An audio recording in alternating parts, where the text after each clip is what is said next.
Thanks, Speaker. Everyone who represents regional New South Wales would know that aged care around regional communities particularly is undergoing a lot of pressures. It's been, for many aged care facilities that are several decades old, they find that their current facilities don't meet current expectations from residents. And over the last little while since the Royal Commission, we've seen some very well-intentioned reforms which have meant that for many the actual viability of their centres is now seriously under threat. It's something which is causing a lot of concern in regional communities, and it does require some significant thought about how we can provide those viable facilities in regional communities and meet those essential standards that have now been put in place by the federal government. Now, the state is not directly involved in aged care, but there is a number of facilities in the southern part of Monaro that I wanted to just talk about this evening. We've seen in Bombala a Caruana, which was a nursing home, existed in Bombala for many years.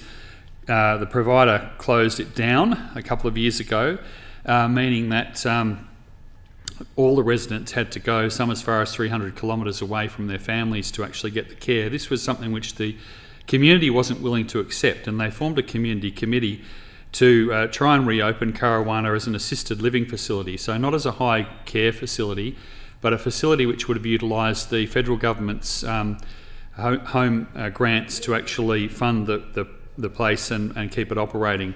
It's a 33-bed assisted living facility they're looking to open, and in the last election I was able to commit this government to providing $840,000 towards the $1 million that the community was trying to raise to open it. I'm very pleased to say that the community has actually raised higher than their target, and I also want to assure them that the $840,000 that the government has promised will be coming. I promised it this financial year, and I hope it will arrive in this calendar year. It is something which is very important because it will provide a bridge between people who can no longer live at home but don't need that high care facility. It'll go hand in hand with another commitment that the government has made in Bombala, $15 million towards the expansion of the Bombala Hospital's aged care higher dependency facilities for about 30 beds. And that'll mean that that community is quite well served for aged care in the longer term.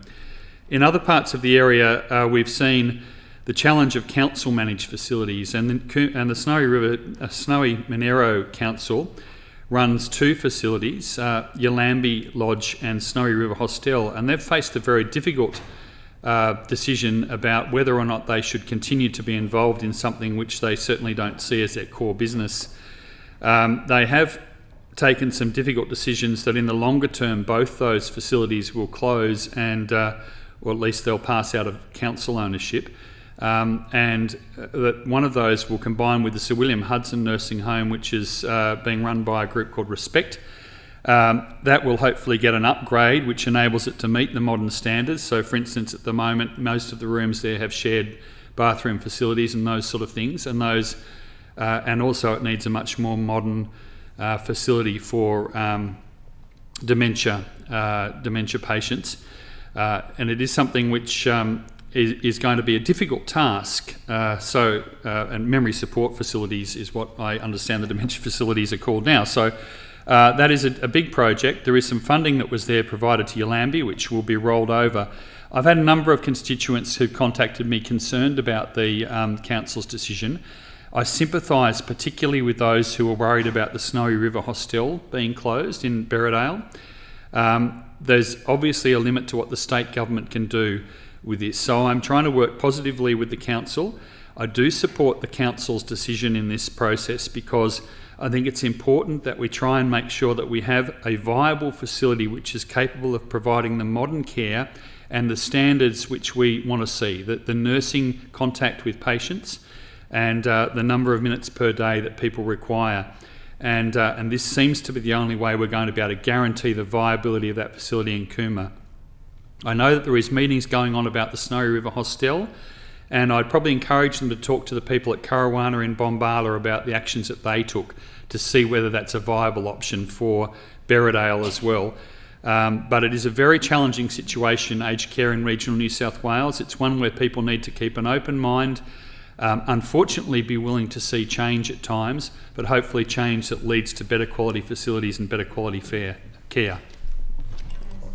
Thank you. I call the Parliamentary Secretary in reply.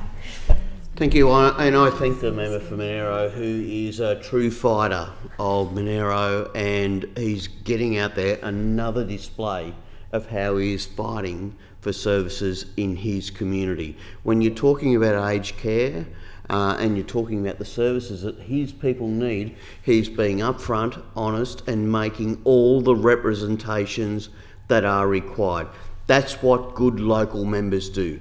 That's what people on this side of the House do, Madam Speaker. And, you know, when you look at the bloke and you hear what he's got to say about what he is doing, it is sincere, it is genuine, and it is community-based. And that's something that I know the people of Monaro do appreciate, and I commend him for it. I mean, it's truly unique.